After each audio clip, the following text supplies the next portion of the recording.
କରୁଥିବା ଏବଂ ପୃଥିବୀ ପ୍ରସିଦ୍ଧ କଟକର ଯେଉଁ ଦୁର୍ଗା ପୂଜା ଭସାଣୀ ମହୋତ୍ସବରେ ଗତକାଲି ମଧ୍ୟରାତ୍ରିରେ ଯେଉଁ କିଛି ଅଘଟଣ ଘଟିଗଲା ଏବଂ ବିଶେଷ କରି ଯେଉଁମାନେ ଦୁର୍ଗା ମାଙ୍କ ଭକ୍ତଙ୍କ ଉପରେ ଯେଉଁ ପ୍ରକାର ଅମାନୁଷିକ ଆକ୍ରମଣ ହେଲା ତାକୁ ଭାରତୀୟ ଜନତା ପାର୍ଟି କଠୋର ଶବ୍ଦରେ ନିନ୍ଦା କରୁଛି ଏବଂ ଯେଉଁମାନେ ଏ କାଣ୍ଡ ଭିଆଇଛନ୍ତି ବିଶେଷ କରି କଟକର ଭାଇଚାରାକୁ ନଷ୍ଟ କରିବା ପାଇଁ ଯେଉଁମାନେ ଯୋଜନାବଦ୍ଧ ଷଡ଼ଯନ୍ତ୍ର କରିଛନ୍ତି ସେମାନଙ୍କ ବିରୁଦ୍ଧରେ କଡ଼ା କାର୍ଯ୍ୟାନୁଷ୍ଠାନ ହେଉ ଆଉ ବିଶେଷ କରି ଯେଉଁ 6 ଜଣ ବର୍ତ୍ତମାନ ସୁଦ୍ଧା ଆରେଷ୍ଟ ହୋଇଛନ୍ତି ବା ଆଗକୁ ହେବେ ସେମାନଙ୍କୁ NSA ବଳରେ ବା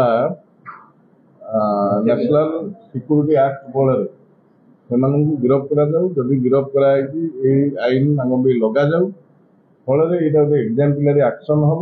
ଆଗକୁ ଯେଉଁ ପାର୍ବଣ ଆସୁଛି ବା କାଳୀ ପୂଜା ଏବଂ କାର୍ତ୍ତିକେଶ୍ୱର ପୂଜାଙ୍କ ବେଳେ ଆଉ ଏମିତି ଅଘଟଣ ନ ଘଟୁ ବା ବାରମ୍ବାର ବିଗତ ଦିନ ଯେଉଁ ଘଟୁଛି ତାର ପୁନରାବୃତ୍ତି ନ ହେଉ ଏ ପ୍ରକାର ଦାବି ଆମେ ରଖିଛୁ।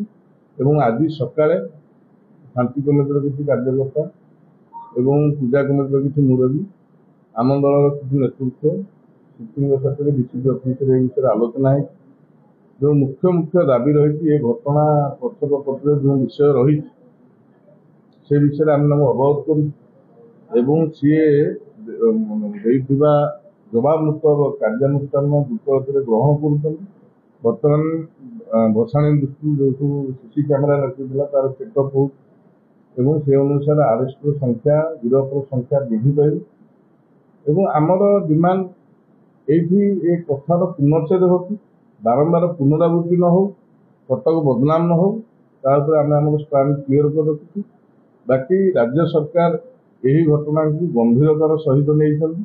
ଗତକାଲି ରାତି 2:20 ଆମର ଲୋକପ୍ରିୟ ମୁଖ୍ୟମନ୍ତ୍ରୀ ମୋହନ ଚରଣ ମାଝୀ ମୋ ସାଥିରେ କଥା ହେଇଥିଲେ ଏବଂ କମିଶନର କଥା ହେଇଥିଲେ। ଆମେ ମଧ୍ୟ କମିଶନରକୁ କହିଥିଲୁ ତୁରନ୍ତ କଟକ ଆସନ୍ତୁ ଏବଂ ସେ ଆସିଥିଲେ, ନିଜେ ଲିଡ୍ କରିଥିଲେ।